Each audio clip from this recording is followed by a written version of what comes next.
Creative producer రితికేష్ Gorak గారిని కూడా సాదరంగా వేదిక మీదకి ఆహ్వానం పలికేస్తున్నాం. అందరికి నమస్కారం అండి. చాలా స్పెషల్ మూమెంట్ అండి నాకు కూడా. Firstly I would like to thank Kiran గారు అండ్ తేజ గారు. అదొక విషయం అయితే ఆర్టిస్టులు అందరండి, everyone is spectacularly talented and అంటే అండర్ ఇన్ రోల్ అసలు వాళ్ళకు వాళ్ళకున్న స్కిల్ తగ్గట్టుగా ప్లాట్ఫామ్ దొరకలేదని నా ఒక ఒపీనియన్. అండ్ బ్రిలియంట్ టాలెంట్ అండి, everyone will be amazed.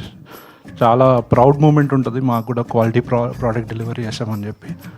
And thank you అండి. తర్వాత నెక్స్ట్ ఈవెంట్లో ఐ డీటెయిల్లీ టాక్ అండి. And Muni, Akshay bro, Sudheer, Madan అన్న, అందర్ team was like a family. And thank you.